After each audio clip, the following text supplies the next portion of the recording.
దేవుని వాక్య భాగం నుంచి నేను బిడ్డలారా ఈ పూట మన ధ్యాన వాక్యంగా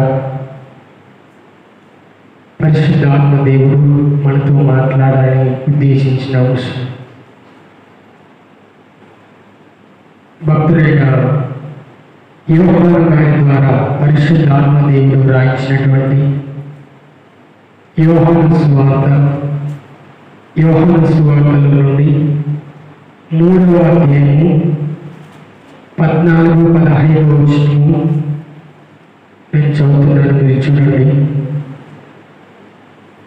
అరణ్యములో మోసే సర్పమును ఎలాగూ ఎత్తెనో అలాగే విశ్వసించు ప్రతి వాడును నశింపక ఆయన ద్వారా నిత్య జీవము పొందినట్లు మనుష్య కుమారుడు ఎత్తబడవలెను. తనలోంచి చిన్న ప్రార్థన.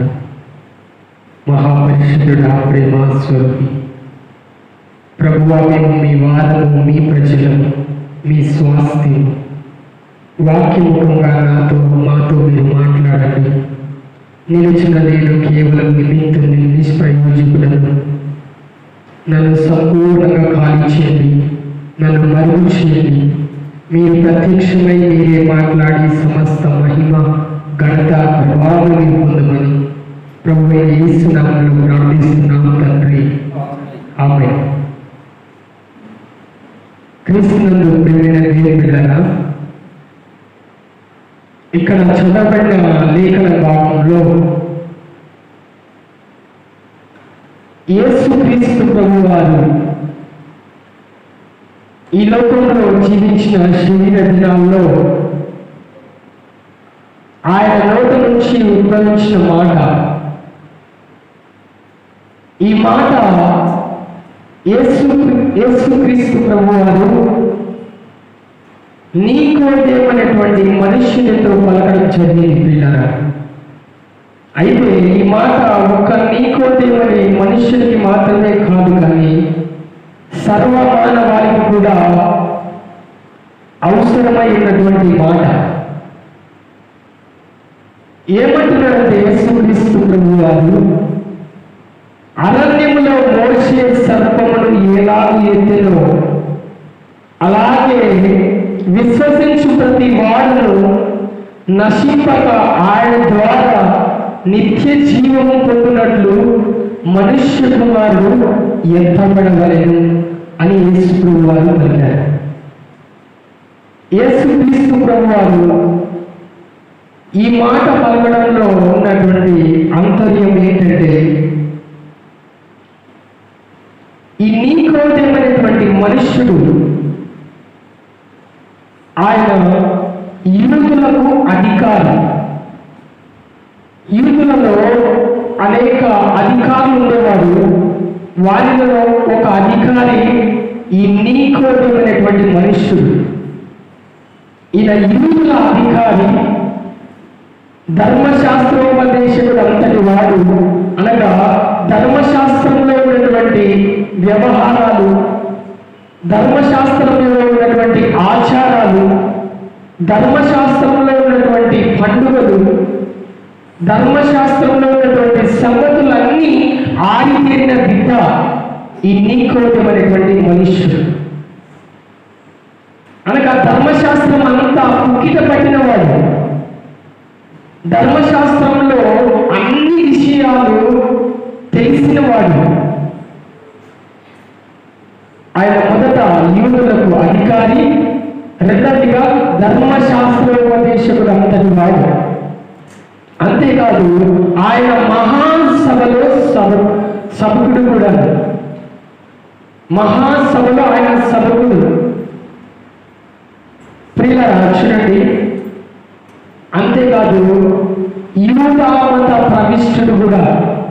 ఈ నీకోదేమనేటువంటి మనుష్యుడు యూదా మత ప్రవిష్టుడు, అనగా యూదా మతాన్ని అవలంబించే వ్యక్తి.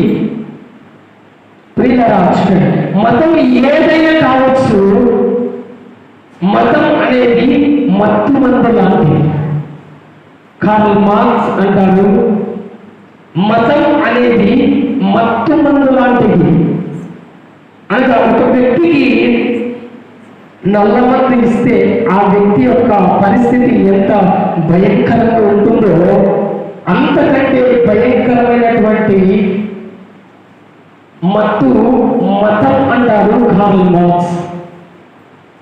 అనగా ప్రియులారా, ఈ మతం ఏదైనా కావచ్చు, అది మత్తు మందు లాంటిది.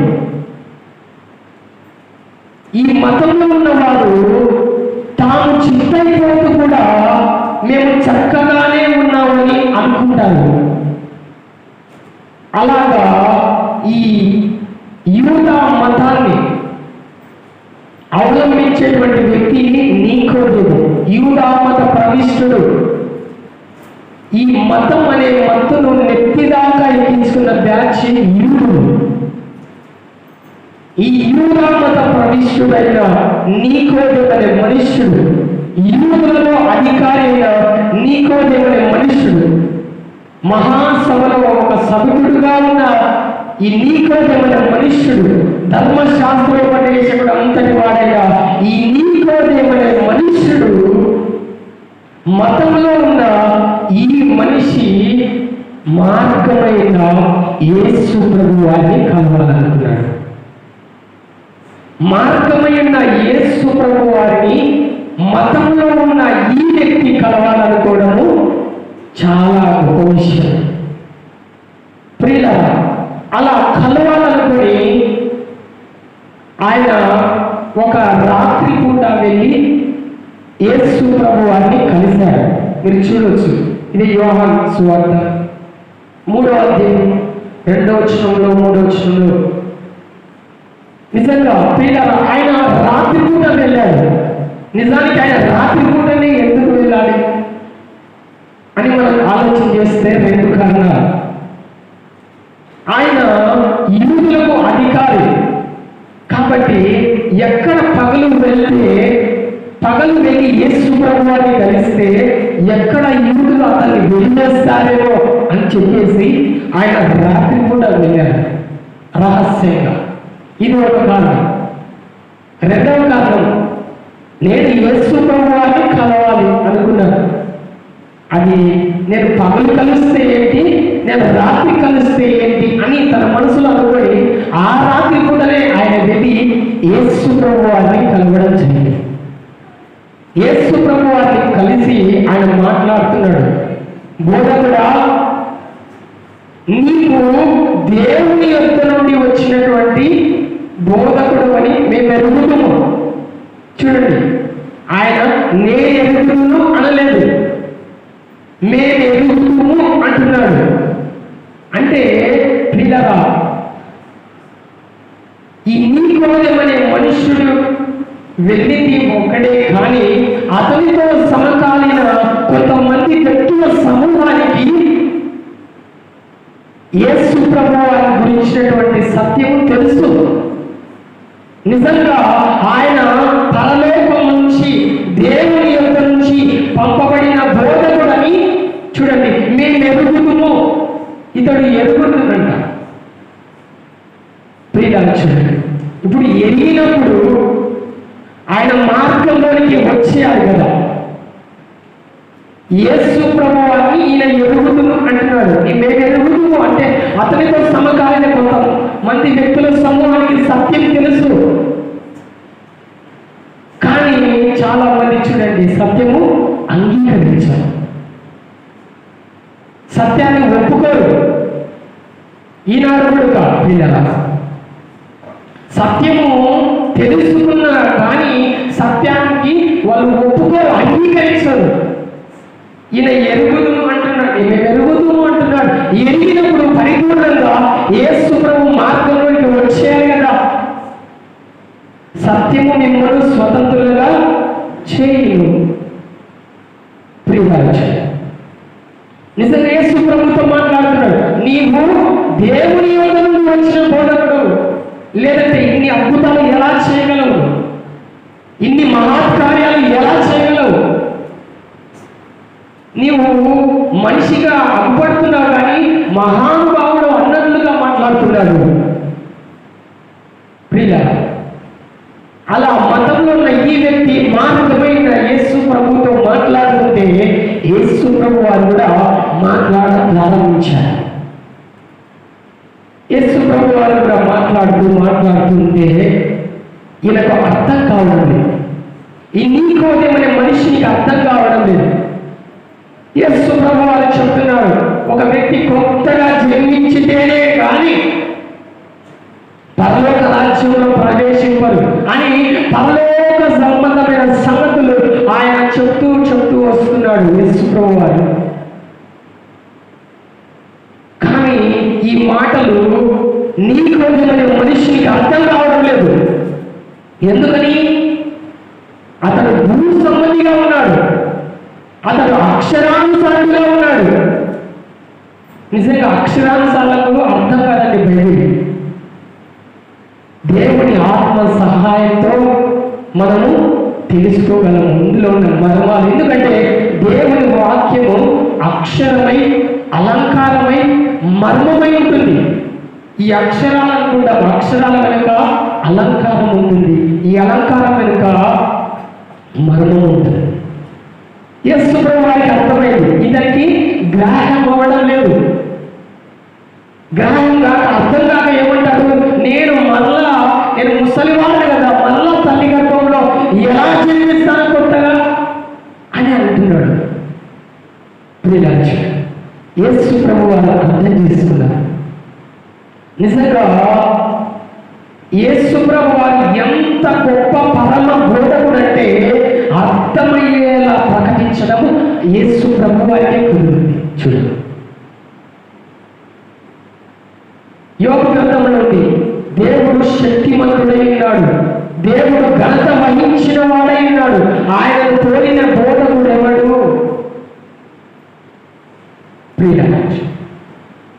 నిజంగా యేసు ప్రభు వారిని మించి ప్రకటించేవారు కాదు కదా ఈ భూలోకంలో. కనీసం యేసు ప్రభు వారిని పోలి కూడా ఎవరు ప్రకటించలేరు. అంటే అర్థమయ్యేలా ప్రకటించడం ఆయనకే కుదురుంది. చూడండి, ఈ నీకోదేమనే మనిషికి అర్థం కావడం లేదు. కాబట్టి ఈయన ధర్మశాస్త్రం అంతా తెలుసు కదా, కాబట్టి ఇతనికి అర్థమయ్యే కోణంలోనే ఇతనికి అర్థమయ్యే విధంగా ప్రకటించాలనుకొని యేసుక్రీస్తు ప్రభు వారు ఈ మాట పలికారు. ఏమని? అరణ్యములో మోషే సర్పమును ఎలాగ ఎత్తెనో అలాగే విశ్వసించు ప్రతి వాడు నశింపక ఆయన ద్వారా నిత్య జీవము పొందినట్లు మనుష్య కుమారుడు ఎత్తబడవలేదు అన్నాడు. అనగా పాత నిబంధనలో జరిగిన ఒక సంఘటన గురించి యేసు ప్రభు వారు గుర్తు చేస్తున్నారు. ఇక్కడ ఈ రెండు వచనాలు మనం గమనించినట్లయితే పాత కొత్త నిబంధనలు కలిసి కట్టుగా కనిపిస్తాయి. చూడండి, అందులో 14వ వచనం చూస్తే పాత నిబంధనలకు సంబంధించినది, 15వ వచనం చూస్తే కొత్త నిబంధనకు సంబంధించినది. 14వ వచనము ధర్మశాస్త్రానుసారంగా మనకు కనపడుతుంది, 15వ వచనము కృపాశాస్త్రానుసారంగా మనకు కనపడుతుంది. చూసారా, ఈ రెండు వచనాల్లో పాత కొత్త నిబంధనలు కలిసి కట్టుగా మనకు కనిపిస్తుంటాయి. ఇక్కడ చూడండి, అరణ్యంలో మోషే సర్పమును ఏలాగు ఎత్తెను అనగా పాత నిబంధనలో జరిగిన సంఘటన జ్ఞాపకం చేస్తూ గుర్తు చేస్తూ ఇక నెక్స్ట్ కొత్త నిబంధనలో జరగబోయే విషయాన్ని, జరగబోయే ప్రవచనాన్ని యేసు ప్రభు వారు తన గురించి ప్రవచిస్తూ మాట్లాడుతున్నారు. అప్పటికి జరగవలసిన విషయం ఇది. ఏమని? మనుష్య కుమారుడు ఎత్తబడవలెను అని యేసు ప్రభు వారు తన గురించే ఆ సమయం ఇంకా రాకపోయినప్పటికీ దాని గురించి మాట్లాడుతున్నాడు. ఇది మనకు అర్థం కావాలంటే మనము పాత నిబంధనలో జరిగిన సంఘటన మనం గుర్తు చేసుకోవాలి.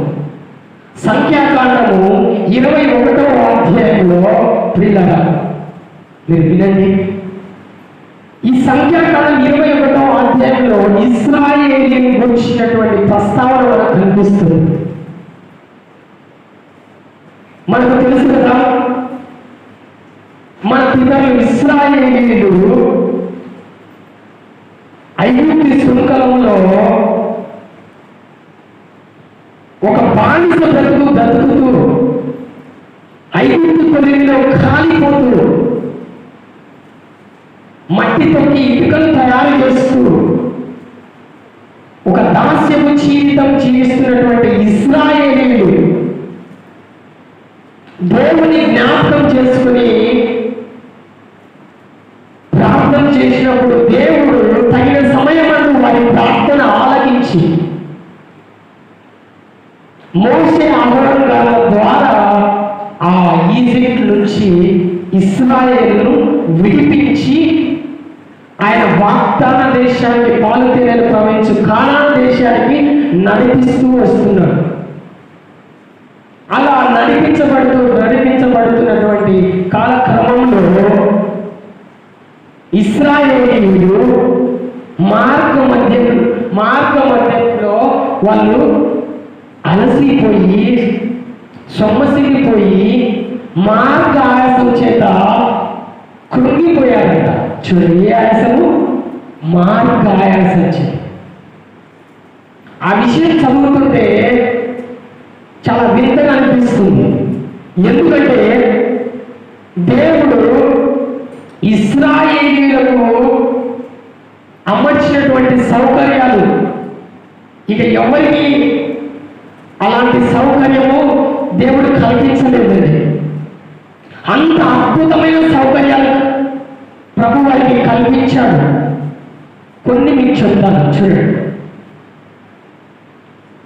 ఇశ్రాయేలీయులు ఒక్కరోజు అంచనా ప్రకారం ఆహారం తిని తృప్తి పొందాలంటే ఒక్కరోజు అంచనా ప్రకారము 1500 టన్నుల ఆహారం మరి కావాలి. ఇశ్రాయేల్ ఒక్కరోజు అంచనా ప్రకారం కడుపు నిండా ఆహారం తిని తృప్తి పొందాలంటే ఎంత? 1500 టన్నుల ఆహారం వరకు కావాలి. ఆ ఆహారాన్ని వండటం ఓడ్చడం పక్కన పెట్టి వారికి సప్లై చేయాలంటే 2 మైళ్ళ దూరంలో ఉన్న 2 గూడ్స్ రైలు కావాలి. అయితే ఆ దినాల్లో అలాంటి ప్రయాణ సాధనాలు ఉన్నాయా? లేవు. కానీ వారికి ఇశ్రాయేలు కావలసిన ఆహారాన్ని దేవుడు ఆకాశం నుండి కురిపించాడు. ఇక ఆహారము ఎంత అద్భుతంగా ఉందంటే దానికి పేరు పెట్టడం వారి వల్ల కాలేదు. దాన్ని ఆహారాన్ని హీబ్రూ భాషలో మాన్హు అన్నారు. మన తెలుగు బైబిల్ ఏముంటుందంటే మన్నా అంటారు. మాన్హు అంటారు హీబ్రూ భాషలో. అనగా అర్థం ఏంటంటే ఇది ఏమిటి అని మన తెలుగు భాషలో అర్థం వస్తుంది. ఇదేమిటి అన్నారు. ఇదేమిటి పేరైపోయింది. నిజానికి అది ఏంటో తెలుసా? ఆకాశము ధాన్యంగా పిలువబడింది. దేవతలకి ఆహారంగా కూడా చెప్పబడింది. అలాంటి అద్భుతమైన ఆహారాన్ని ఇశ్రాయేలుకు ఆకాశం నుండి అనుదినం వారికి కురిపించాడు. అంటే ఆహారం కొరత ఉందా? లేదు. ఆహారం అంటే సరిపోతుందా? నీళ్ళు కూడా నిత్యావసరాల్లో ఒక ప్రధానమైన భాగం. నీళ్ళు కావాలి కదా. ఇశ్రాయేలీయులు ఒక్కరోజు అంచనా ప్రకారము వాళ్ళు కాస్త సంతృప్తిగా నీళ్లు తాగి చేతులు కడుక్కొని మూతులు తుడుచుకోవాలంటే ఒక్కరోజు అంచనా ప్రకారము 50,000 కోట్ల లీటర్ల వాటర్ కావాలి. ఒక్కరోజు అంచనా ప్రకారం ఇశ్రాయేలు కాస్త సంతృప్తిగా నీళ్లు తాగి చేతులు కడుక్కొని మూతులు తుడుచుకోవాలంటే చూడండి 50,000 కోట్ల లీటర్ల వాటర్ కావాలి. అలాంటి నీటిని దేవుడు అనుదినం మనకి సప్లై చేస్తూ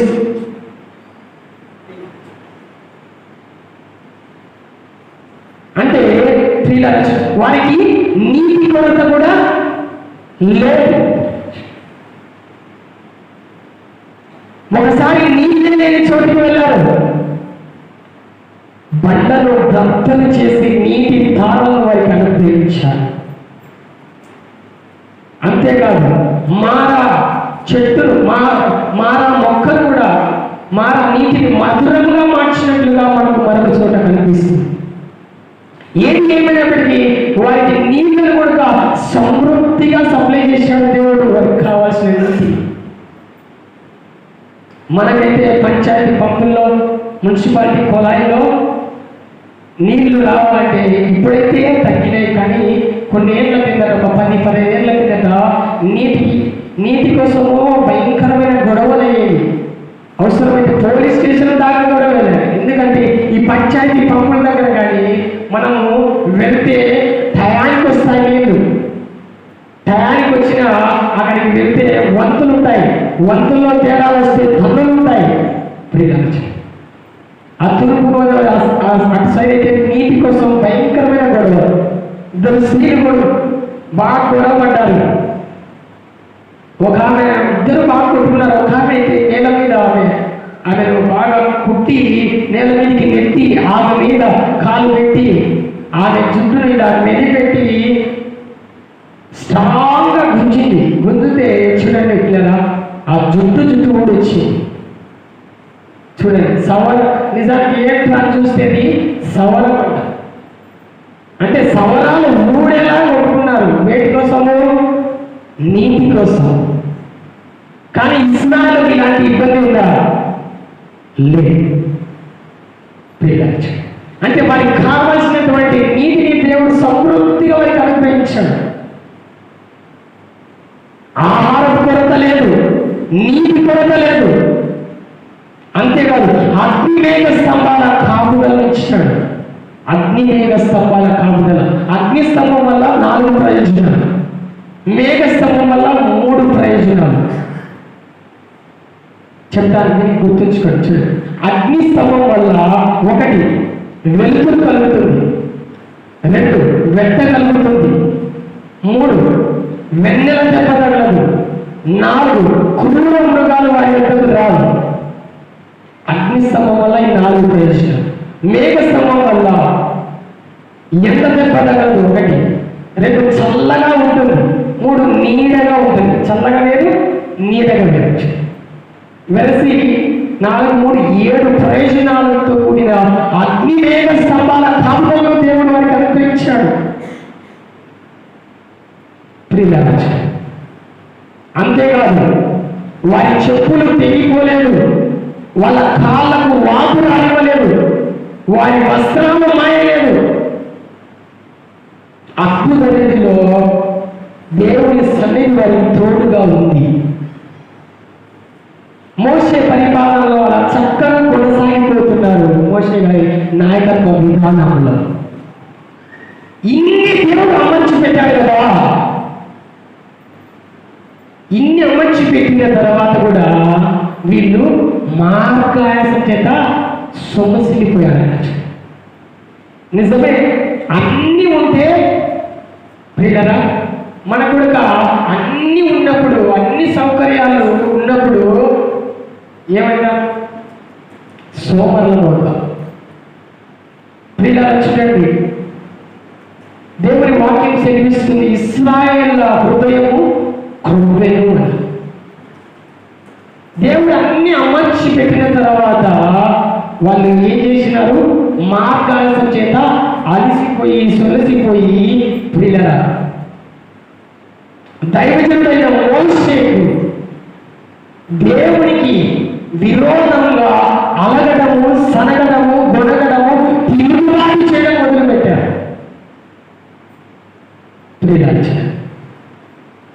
కొన్నిసార్లు దేవుడు ఆశీర్వదించిన తర్వాత మనల్ని ఆ ఆశీర్వాదాలే దేవుని మందిరానికి మనల్ని దూరం చేయడానికి అవి కారణాలు కావడం ఎవరు తప్పంటారు? దేవుడు తప్ప? లేదండి, మనం తప్పే. చూడండి, ఇప్పుడు ఇశ్రాయేలు దేవునికి విరోధంగా ఐక్యత కట్టి దేవునికి విరోధంగా అలుగుతున్నారు, సలుగుతున్నారు. దైవజనుడు మోషే మీద తిరుగుబాటు చేయడం మొదలుపెట్టారు. చాలా మంది హెచ్చుకబడిన తర్వాత హెచ్చుకుపోతుంటారు. అలా మనం ఉండకూడదు ప్రియులారా. అలాగా అలగడము, సనగడం, గొడగడం, తిరుగుబాటు చేయడము దేవుడు చూశాడు. దేవుడు చూసి బాధపడ్డాడు. మొదట బాధపడి ఇక వీళ్ళకు ఎలాగైనా సరే బుద్ధి చెప్పాలనుకున్నాడు. చూడండి, దేవుడు ఎలాగైనా సరే ఆయన మనిషిని సరి చేసుకునే ఉద్దేశం కలిగి ఉంటాడు. అనగా కొన్నిసార్లు దేవుని పద్ధతి ఎలా ఉంటుందంటే దెబ్బ కొట్టి బుద్ధి చెప్పాలని అనుకుంటాడు దేవుడు.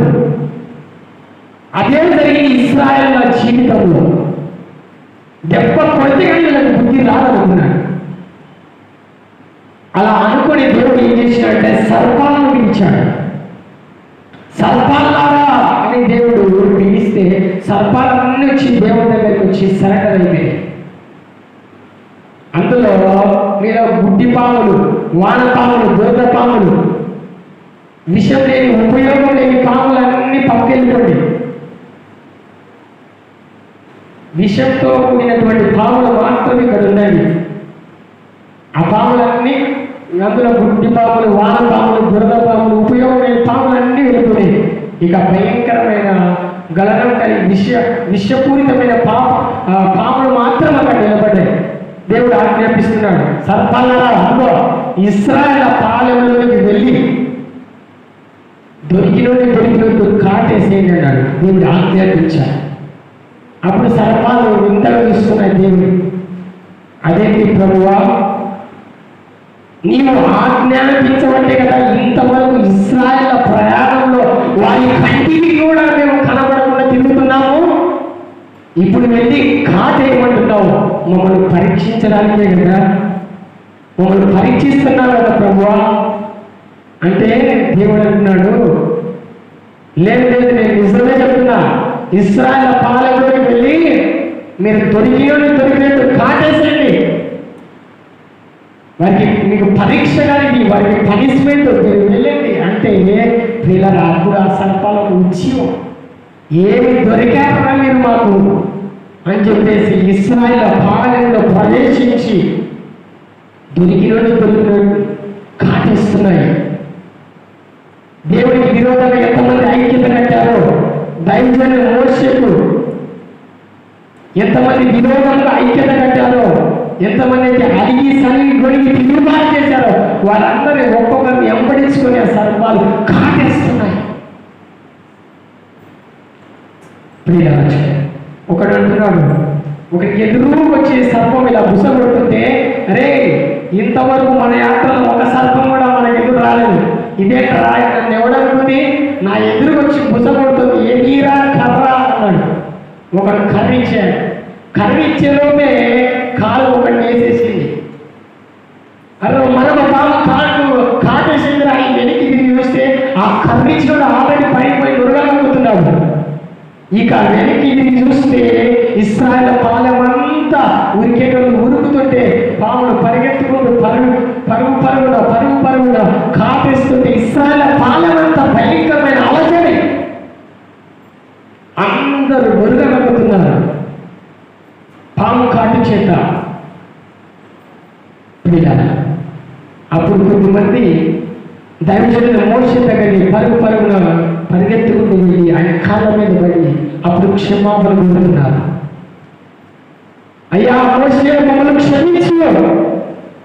క్షమించు, ఈ విషయంలో నువ్వే జోక్యం చేసుకోవాలి, నిన్ను బాధ పెట్టాను,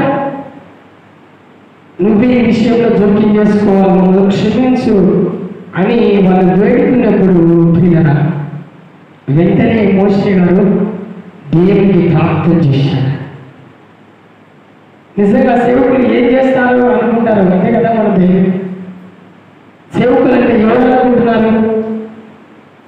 దేవుడికి నరులకు మధ్యవర్తి ప్రభువైన యేసుక్రీస్తు అయితే యేసు క్రీస్తుకు సంఘానికి మధ్య నుండి విజ్ఞాపన చేసే రాయబారి సంఘ కాపరి.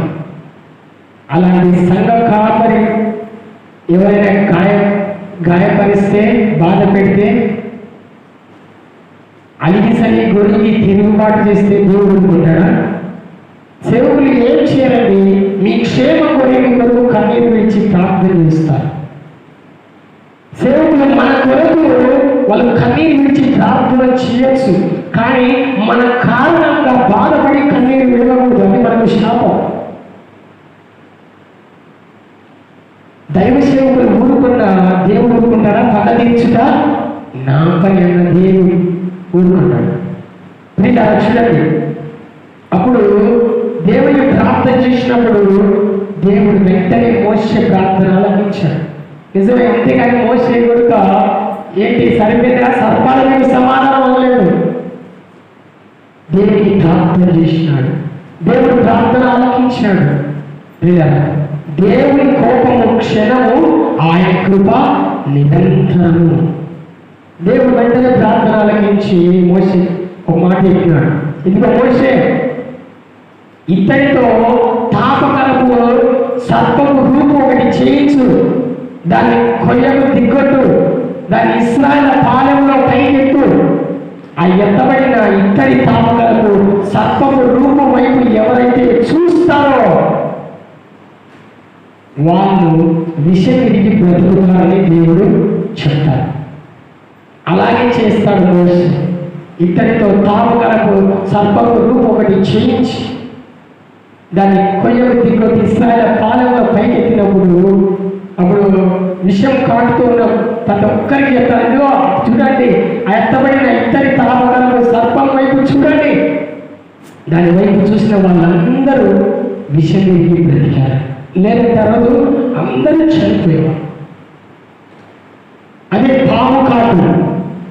ప్రియులారా, ఆ పాము కాటు ద్వారా అనేక ఇశ్రాయేలు నాడు తమ స్వయంకృత అపరాధం ద్వారా ఏరికొని తెచ్చుకున్న నష్టం అది. ఆ విషయాన్ని జ్ఞాపకం చేస్తూ యేసు ప్రభు వారు అంటున్నాడు, అరణ్యములో మోసే సర్పము ఏలాగు ఎత్తెనో అలాగే విశ్వసించు ప్రతి వాడును నశింపక ఆయన ద్వారా నిత్య జీవం పొందినట్లు మనుష్య కుమారుడు ఎత్తబడవలెను. ఆ ఎత్తబడిన ఇద్దరి సర్పము వైపు చూశారు అనేకులు. ఇశ్రాయేలు విషయం బ్రతికారు. ఆ పాము కాలు నుంచి విడుదల పొందారు.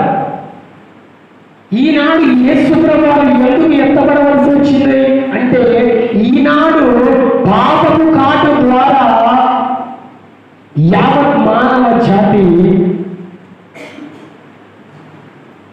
ఈ భూలోకంలో జీవిస్తున్నారు. ఆనాడు పాము కాటు, ఈనాడు పాపము కాటు. ఆనాడు పాము కాటు కొంతమందికి తగిలిన ఇశ్రాయేలులో, ఈనాడు పాపము కాటు యావత్ మానవ జాతికి తగిలింది. అందుకే అలాగే మనుష్య కుమారుడు ఎత్తబడవలెను అంటున్నాడు. భూమికి ఈ పాపము కాటు ఎలా వచ్చిందో తెలుసా? మొట్టమొదట పాపము కాటు ఎలా వచ్చింది? పాపం ఎలా వచ్చింది? ప్రియులారా, మన ఆది దంపతులు ఆదాము ఉన్నారు కదా. ప్రియులారా, మనకందరికీ తెలుసు ఈ ఆదాము అన్ని దినము దేవుడితో సహవాసం చేస్తున్నారు. పరదేశ భూమికి దిగి వచ్చినట్లు కానీ దినము దేవుడితో మాట్లాడుతూ వాళ్ళు సహవాసం చేస్తూ జీవిస్తున్నారు. అయితే ఈ పాపము కాటు భూమికి ఎలా వచ్చిందంటే, ప్రియులారా, దేవుడు మొదట ఎవరిని నిర్మించాడు? ఎవరిని సృష్టించాడు? ఆదాము. మనకు తెలుసు. చూద్దాం, అపోస్తలుడైన పౌలు గారి ద్వారా పరిశుద్ధాత్మ దేవుడు వ్రాయించినటువంటి తిమోతికి రాసిన మొదటి పత్రిక 2వ అధ్యాయం 14వ వచనం. తిమోతికి రాసిన మొదటి పత్రిక 2వ అధ్యాయం 14 వచ్చిన 13, 14. మొదట ఆదామును తర్వాత హవ్వయును నిర్మింపబడింది కాగా, మరియు ఆదాము మోసపరచబడలేదు కానీ స్త్రీ మోసపరచబడి అపరాధములో పడెను. దేవుడు మొదట ఎవరు నిర్మించాడు? ఆదామును నిర్మించాడు. అపవాది సాతాను